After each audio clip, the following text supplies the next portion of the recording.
Hi hello ನಮಸ್ತೆ. ನಾನು ನಿಮ್ಮ Chaitra Pratap. Welcome back to my YouTube channel. I hope ನೀವೆಲ್ಲ ಚೆನ್ನಾಗಿದ್ದೀರಾ ಅಂತ ಭಾವಿಸ್ತಾ ಇವತ್ತಿನ ವ್ಲಾಗ್ನ ಶುರು ಮಾಡ್ತಾ ಇದ್ದೀನಿ. ಇನ್ನು ಇವತ್ತಿನ ವ್ಲಾಗ್ ಬಂದು ರಥಸಪ್ತಮಿ ದಿನದ ಕಂಪ್ಲೀಟ್ ವ್ಲಾಗ್ ಆಗಿರುತ್ತೆ. ಜೊತೆಗೆ ಒಂದು ಪುಟ್ಟ ಮೇಕಪ್ ವ್ಲಾಗ್ ಅಂತಲೇ ಹೇಳ್ಬೋದು. ಸೊ ವಿಡಿಯೋನ ಎಲ್ಲೂ ಸಹ ಸ್ಕಿಪ್ ಮಾಡಿದೆ, ಪೂರ್ತಿಯಾಗಿ ನೋಡಿ. ಇನ್ನು ಸಂಡೇ ರಥಸಪ್ತಮಿ ಇತ್ತಲ್ವಾ, ಹಾಗಾಗಿ ನಿಧಾನವಾಗಿ ಪೂಜೆನ ಮಾಡ್ಕೊಳ್ಳೋಣ ಅಂತ ಅಂದ್ಕೊಂಡೆ. ಬಟ್ ಆದರೆ ಇಂದಿನ ದಿನ ಅಂದರೆ ಸ್ಯಾಟರ್ಡೆ ನಮ್ಮ ಮೇಕಪ್ ಎಜುಕೇಟರ್ ಕಾಲ್ ಮಾಡಿ ಅರ್ಲಿ ಮಾರ್ನಿಂಗು ಒಂದು ಮೇಕಪ್ ಇದೆ, ಸೊ ಹಂಗಾಗಿ ಬರ್ತೀರಾ ಅಂತ ಕೇಳಿದ್ರು. ಸೊ ನಾನು ಅದಕ್ಕೆ ಒಪ್ಕೊಂಡೆ. ಇನ್ನು ಅಲ್ಲಿ ಇವೆಂಟ್ನ ಮುಗಿಸಿ ಮನೆಗೆ ಬಂದು ಪೂಜೆ ಎಲ್ಲ ಮಾಡಬೇಕು ಅಂತಂದರೆ ಅಷ್ಟು ಇಂಟ್ರೆಸ್ಟೇ ಇರೋದಿಲ್ಲ.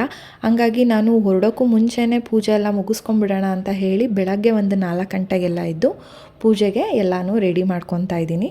ರಥಸಪ್ತಮಿ ಅಂದರೆ ಪ್ರತಿಯೊಬ್ಬರು ಮನೆ ಬಾಗಿಲು ಮುಂದೆ ರಥದ ರಂಗೋಲೆ, ಸೂರ್ಯನ ರಂಗೋಲೆನ ಬಿಡ್ತಾರೆ. ತುಂಬ ಚೆನ್ನಾಗಿ ಬಿಡ್ತಾರೆ, ತುಂಬ ದೊಡ್ಡದಾಗೆಲ್ಲ ರಂಗೋಲೆನ ಬಿಡ್ತಾರೆ. ಬಟ್ ನಾವಿಲ್ಲಿ ತುಂಬ ದೊಡ್ಡದಾಗೆಲ್ಲ ಬಿಡೋದಕ್ಕೆ ಆಗೋದಿಲ್ಲ, ಯಾಕೆಂತಂದರೆ ನಾವಿಲ್ಲಿ ಹೊಸ್ಲು ಮುಂದೆ ಮಾತ್ರ ರಂಗೋಲೆನ ಹಾಕೋವಂಥದ್ದು. ಹಾಗಾಗಿ ನಾನೊಂದು ಪುಟ್ಟದಾಗಿ ಸೂರ್ಯನ ರಂಗೋಲೆನ ಬಿಟ್ಕೊತಾ ಇದ್ದೀನಿ. ಏನಂತಂದರೆ ರಥಸಪ್ತಮಿ ಅಂದರೆ ಹೆಸರಲ್ಲೇ ಇದೆ ರಥ ಸಪ್ತಮಿ ಅಂತ ಹೇಳಿ. ಜಾಸ್ತಿ ಒಂದು ರಥದ ರಂಗೋಲೆನ ಬಿಡೋದು ಸುಮಾರು ಮನೆಗಳಲ್ಲಿ ನಾನು ನೋಡಿದ್ದೀನಿ, ತುಂಬ ಚೆನ್ನಾಗಿ ಬಿಡ್ತಾರೆ.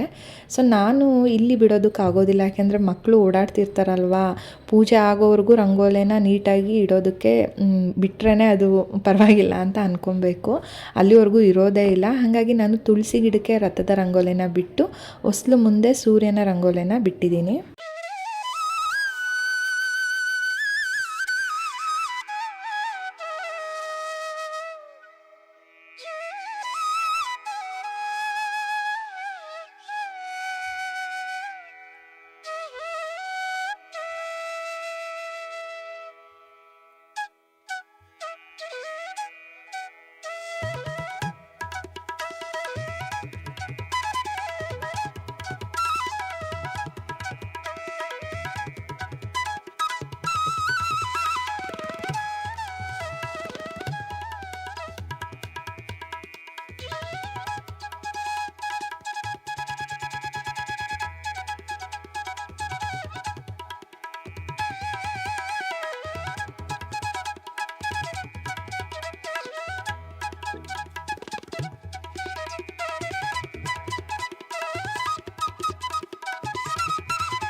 ಪೂಜೆ ಅಂತೂ ತುಂಬಾ ಚೆನ್ನಾಗಾಯಿತು. ಪ್ರತಿ ಸಲ ಹೇಗೆ ಅಂತ ಅಂದರೆ ವಾರದ ದಿನ ಒಂದು 8 ಗಂಟೆ ಒಳಗಡೆ, ಮ್ಯಾಕ್ಸಿಮಮ್ ಅಂದರೂ ಒಂದು 9 ಗಂಟೆ ಒಳಗಡೆ ಪೂಜೆನ ಮಾಡ್ಕೊತಾ ಇದೆ. ಇವತ್ತಿನ ದಿನ ಏನು ಪೂಜೆ ಮಾಡಿದ್ದೀನಿ, ಈ ಥರ ಪೂಜೆ ಮಾಡಿ ತುಂಬ ದಿನಗಳೇ ಆಗೋಗ್ಬಿಟ್ಟಿತ್ತು. ಯಾಕೆ ಅಂತಂದರೆ ಬೆಳಗ್ಗೆ ಒಂದು 5:45ಗೆಲ್ಲ ಪೂಜೆ ಆಗೋಗ್ಬಿಟ್ಟಿತ್ತು ಅಂತಲೇ ಹೇಳ್ಬೋದು. ಪೂಜೆ ಆಗಿದ ತಕ್ಷಣ ಮನೆ ತುಂಬ ಒಂದು ಪಾಸಿಟಿವ್ ವೈಬ್ಸ್ ಅನ್ನೋದೇನಿರುತ್ತೆ ಅದು ತುಂಬ ಆವರಿಸ್ಕೊಂಡ್ಬಿಡುತ್ತೆ. ಒಂಥರ ಆ ದಿನ ಎಲ್ಲ ಚೆನ್ನಾಗಿರುತ್ತೆ ಅಂತಲೇ ಹೇಳ್ಬೋದು. ಸೊ ಇನ್ನೂ ಕತ್ಲೆ ಅಂದರೆ ಕತ್ಲೆ ಇತ್ತು. ಸೊ ನಾನೇನಿದು ತುಳಸಿ ಗಿಡದ ಕ್ಲಿಪ್ಪಿಂಗ್ ಏನಿದೆ ಬೆಳಕಾದ್ಮೇಲೆ ತೊಗೊಂಡಿದ್ದೀನಿ, ಯಾಕೆಂದರೆ ಕತ್ಲೆನಲ್ಲಿ ವಿಡಿಯೋ ಮಾಡ್ಕೊಳ್ಳೋದಕ್ಕಾಗಲಿಲ್ಲ. ಸೊ ನೋಡ್ತಾ ಇದ್ದೀರಾ ಅಲ್ವಾ, ನನ್ನ ಪೂಜೆ ಎಲ್ಲ ಮುಗಿಸೋಷ್ಟ್ರೊಳಗಡೆ 6 ಗಂಟೆ. ಸೊ ಅಲ್ಲಿಂದ ನಾನು ಹೊರಟ್ವಿ, ಯಾಕೆಂತಂದರೆ 6:15ಗೆಲ್ಲ ನಾವು ಸ್ಟುಡಿಯೋದಲ್ಲಿ ರೀಚ್ ಆಗಬೇಕಿತ್ತು. ಹಾಗಾಗಿ ನಮ್ಮ ಮೇಕಪ್ ಎಜುಕೇಟರ್ ಜೊತೆನೇ ನಾನು ಹೊರಟೆ. ಸೊ ನೀವು ನೋಡ್ತಾ ಇರ್ಬೋದು ಇನ್ನೂ ಎಷ್ಟು ಕತ್ಲೆ ಇದೆ ಅಂತ ಹೇಳಿಬಿಟ್ಟು ಒಂಥರ ಸಿಕ್ಕಾಪಟ್ಟೆ ಚಳಿ ಅಂದರೆ ಚಳಿ ಆಗ್ತಾಯಿತ್ತು. ಇನ್ನು ಇವಾಗ ನಾವೇನಿದೆ ಈ ಮೇಕಪ್ ಬಂದು ಎಂಗೇಜ್ಮೆಂಟ್ ಬ್ರೈಡ್ಗೆ ಮಾಡ್ತಾ ಇರೋ ಅಂಥದ್ದು. ಸೊ ನಾವು ಪಾರ್ಟಿ ಹಾಲ್ಗೇನೂ ಹೋಗಿರಲಿಲ್ಲ. ಸೊ ಸ್ಟುಡಿಯೋಗೆ ಅವರು ಬರ್ತಾರೆ ಅಂತ ಹೇಳಿದರು. ಹಾಗಾಗಿ ನಾನು ಮೇಡಮ್ ಇಬ್ಬರೂ ಸಹ ಸ್ಟುಡಿಯೋಗೆ ಆನ್ ಟೈಮ್ಗೆ ಹೋದ್ವಿ.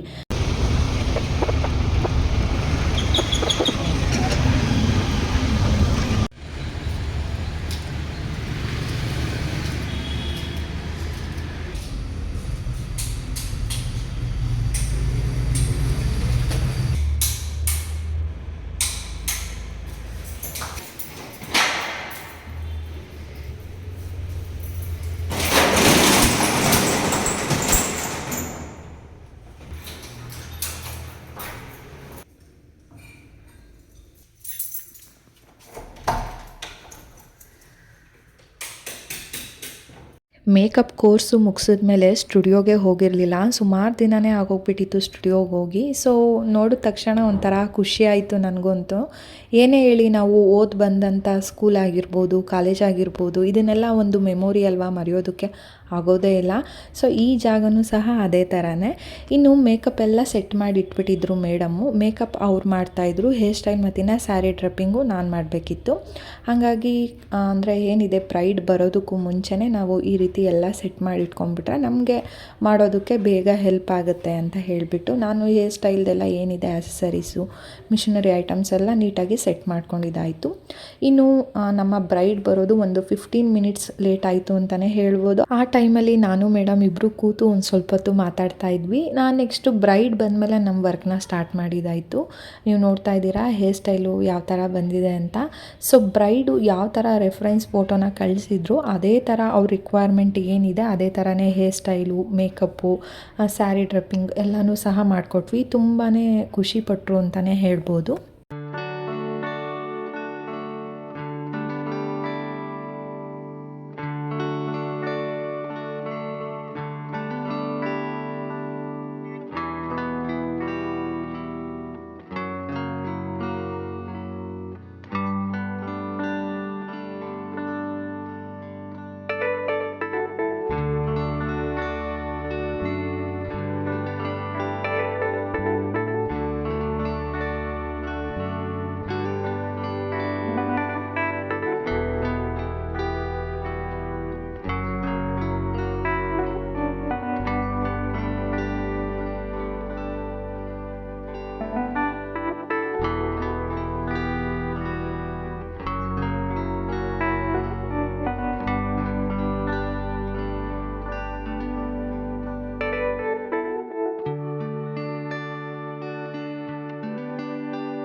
ಇವ್ರು ಬಂದು ನಮ್ಮ ಬ್ರೈಡ್ ಸಿಸ್ಟರು. ಸೊ ಇವ್ರಿಗೂ ಸಹ ಸಿಂಪಲ್ಲಾಗಿ ಹೇರ್ ಸ್ಟೈಲ್ನ ಕೇಳಿದರು. ಹಾಗಾಗಿ ಅವ್ರು ಕೇಳಿರೋ ಥರನೇ ಹೇರ್ ಸ್ಟೈಲ್ನ ಮಾಡಿಕೊಟ್ವಿ.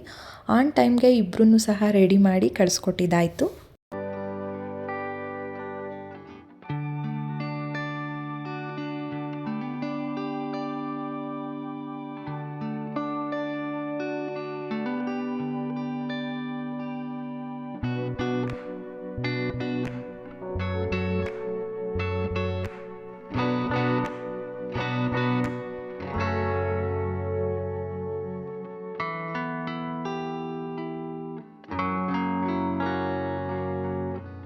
ಎಂಗೇಜ್ಮೆಂಟ್ ಅಂದಮೇಲೆ ಬ್ರೈಡ್ಗೆ ಇನ್ನೊಂದು ಸ್ಯಾರಿನ ಎಕ್ಸ್ಚೇಂಜ್ ಮಾಡೋದಿರುತ್ತೆ. ಅಂದರೆ ಹುಡುಗನ ಕಡೆಯವ್ರು ಕೊಡೋ ಸ್ಯಾರಿನ ಉಟ್ಕೊಬೇಕಾಗತ್ತೆ. ಹಂಗಾಗಿ ನಾನಿಲ್ಲಿ ಆ ಸ್ಯಾರಿನ ಪ್ರೀಪ್ಲೇಟ್ ಮಾಡಿ ಬಾಕ್ಸ್ ಫೋಲ್ಡಿಂಗ್ ಮಾಡಿ ಕೊಡ್ತಾಯಿದ್ದೀನಿ. ಯಾಕೆಂತಂದರೆ ಪಾರ್ಟಿ ಅಲ್ಲಿಗೆ ನಾನೇನು ಹೋಗ್ತಿರ್ಲಿಲ್ಲ. ಸೊ ಮೇಡಮ್ ಹೋಗ್ತಿದ್ರಲ್ವಾ, ಹಾಗಾಗಿ ಅವರು ಬ್ರೈಡ್ಗೆ ಸ್ಯಾರಿ ಡ್ರಪ್ ಮಾಡ್ತಾರೆ ಅಂತ ಹೇಳಿಬಿಟ್ಟು ನಾನಿಲ್ಲಿ ಸ್ಯಾರಿನ ರೆಡಿ ಮಾಡಿ ಕೊಡ್ತಾಯಿದ್ದೀನಿ. ಈ ಥರ ಸ್ಯಾರಿನ ಬಿಫೋರೇ ಪ್ಲೀಟ್ಸ್ ಮಾಡಿ ಇಟ್ಕೊಳ್ಳೋದ್ರಿಂದ ತುಂಬಾ ಯೂಸ್ ಆಗುತ್ತೆ, ತುಂಬ ಟೈಮ್ ಸೇವ್ ಆಗುತ್ತೆ ಅಂತಲೇ ಹೇಳ್ಬೋದು. ಯಾಕೆ ಅಂತಂದರೆ ಫಂಕ್ಷನ್ ಅಂದಾಗ ತುಂಬ ಅರ್ಜೆನ್ಸಿನಲ್ಲಿ ನಡೀತಾ ಇರುತ್ತೆ. ಅಂದರೆ ನಮಗೆ ಜಾಸ್ತಿ ಟೈಮ್ ಕೊಡೋದೇ ಇಲ್ಲ, ಬ್ರೈಡ್ಗಾಗಿರ್ಬೋದು ಅಥವಾ ಮೇಕಪ್ ಆರ್ಟಿಸ್ಟ್ಗಾಗಿರ್ಬೋದು, ಯಾರಿಗೇ ಆದರೂ ಇಬ್ರಿಗೂ ಸಹ ಟೈಮ್ ಸಿಗೋದೇ ಇಲ್ಲ. ಹಂಗಾಗಿ ನಾವು ಈ ಥರ ಮುಂಚೆನೇ ನಾವು ಸ್ಯಾರಿ ಏನಿರುತ್ತೆ ಅದನ್ನು ಪ್ಲೀಟ್ಸ್ ಮಾಡಿ ಇಟ್ಕೊಂಡ್ಬಿಟ್ರೆ ಸೊ ಅವ್ರು ಕೊಟ್ಟಂಥ ಕಡಿಮೆ ಸಮಯದಲ್ಲಿ ನಾವು ತುಂಬ ನೀಟಾಗಿ ಸ್ಯಾರಿನ ಉಡಿಸ್ಬೋದು. ಮತ್ತಿನ್ನು ಅವರು ಹೇಳಿರೋ ಟೈಮ್ಗೆ ನಾವು ಬ್ರೈಡ್ನ ಕಳಿಸ್ಕೊಡ್ಬೋದು. ನೋಡ್ತಾ ಇದ್ದೀರಾ ಅಲ್ವಾ ಎಷ್ಟು ನೀಟಾಗಿ ಸ್ಯಾರಿನ ಉಡಿಸಿದ್ದಾರೆ ಅಂತ. ಕಡಿಮೆ ಸಮಯದಲ್ಲಿ ತುಂಬ ನೀಟಾಗಿ ಉಟ್ಕೊಳ್ಳೋದಕ್ಕೆ ಹೆಲ್ಪ್ ಆಗುತ್ತೆ sari pre pleating and box folding. ಇನ್ನು ವರ್ಕ್ನ ಕಂಪ್ಲೀಟ್ ಮಾಡಿ ನಾನು ಮನೆಗೆ ಹೊರಟೆ. ಮನೆಗೆ ಹೋಗ್ತಿದ್ದಂಗೆ ಒಂದು ಆಶ್ಚರ್ಯ ಅಂತಲೇ ಹೇಳ್ಬೋದು. ನಾನು ಹೋದಾಗ 10 ಗಂಟೆ ಏನೋ ಟೈಮು ಮನೆಗೆ.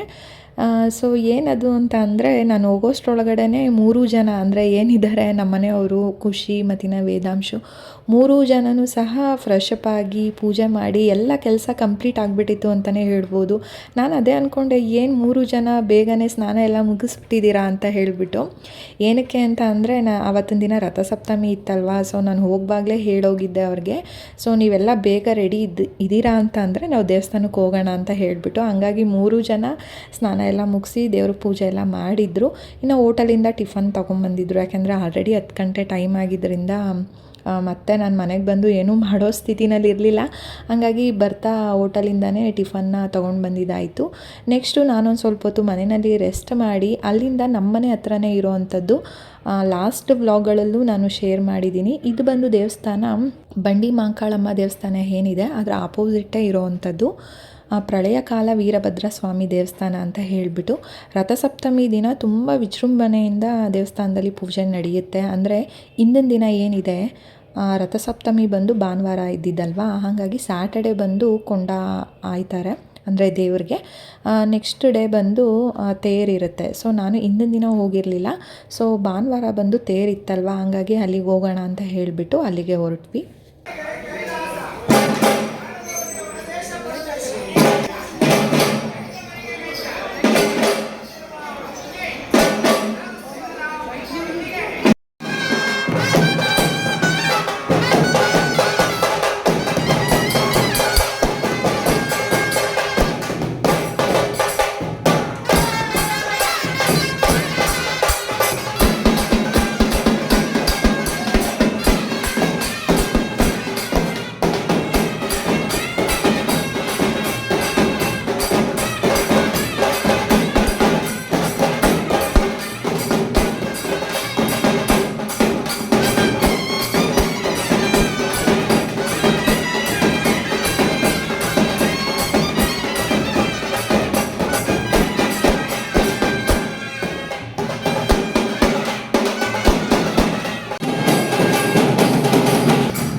ದೇವ್ರ ದರ್ಶನ ಎಲ್ಲ ಮಾಡಿ ಈಚೆ ಬಂದ್ವಿ. ನೀವು ನೋಡ್ತಾ ಇದ್ದೀರಾ ಎದುರುಗಡೆನೇ ಬಂಡಿಕಾಳಮ್ಮ ದೇವಸ್ಥಾನ ಇರೋವಂಥದ್ದು. ಅದರ ಆಪೋಸಿಟ್ ಬರೋದೇ ಈ ಪ್ರಳಯ ಕಾಲ ವೀರಭದ್ರ ಸ್ವಾಮಿ ದೇವಸ್ಥಾನ. ತುಂಬಾ ಚೆನ್ನಾಗಿ ನಡೆಯುತ್ತೆ ಇಲ್ಲಿ ಪೂಜೆ ಆಗಿರ್ಬೋದು. ಈ ಥರ ರಥಸಪ್ತಮಿ ದಿನ ತುಂಬ ಚೆನ್ನಾಗಿ ವಿಜೃಂಭಣೆಯಿಂದ ಹಬ್ಬನ ಆಚರಣೆ ಮಾಡ್ತಾರೆ. ಸೊ ಇಲ್ಲೆಲ್ಲ ಪ್ರಸಾದನ ಕೊಡ್ತಿದ್ರು, ನಾವು ಪ್ರಸಾದ ಎಲ್ಲ ತೊಗೊಂಡ್ವಿ. ಇನ್ನು ನಾವು ಹೋಗೋಷ್ಟ್ರೊಳಗಡೆ ತೇರೆಲ್ಲ ಆಗೋಗ್ಬಿಟ್ಟಿರುತ್ತೆ ಅಂತ ನಾನು ಅಂದ್ಕೊಂಡೆ, ಬಟ್ ಇನ್ನೂ ತೇರು ಎಳ್ದಿರಲಿಲ್ಲ. ಹಾಗಾಗಿ ಪ್ರಸಾದ ಎಲ್ಲ ತೊಗೊಂಡಾದ್ಮೇಲೆ ನಾವು ತೇರು ಎಲ್ಲಿ ಎಳಿತಾರೆ ಅಲ್ಲೋಗಿ ನಾವು ನಿಂತಿದ್ವಿ. ಸೊ ಹತ್ರದಿಂದ ನೋಡೋಣ ಅಂತ ಹೇಳಿಬಿಟ್ಟು ಒಂಥರ ಜಾತ್ರೆ ಅಂತಲೇ ಹೇಳ್ಬೋದು. ಯಾಕೆಂದರೆ ಬಂಡಿಕಾಳಮ್ಮ ದೇವಸ್ಥಾನವೂ ಆಪೋಸಿಟ್ಟೇ ಇರೋದ್ರಿಂದ ಅಲ್ಲೂ ಸುಮಾರು ಜನ ಇರ್ತಾರೆ. ಸೊ ರಥಸಪ್ತಮಿ ಆಗಿದ್ದರಿಂದ ಇಲ್ಲೂ ತುಂಬ ಜನನೇ ಬಂದಿದ್ದರು ಅಂತಲೇ ಹೇಳ್ಬೋದು. ಜೊತೆಗೆ ಇಲ್ಲಿ ಇಕ್ಕಟ್ಟು ಅನ್ನೋ ಥರ ಏನೂ ಇಲ್ಲ, ಜಾಗ ತುಂಬ ವಿಶಾಲವಾಗಿದೆ.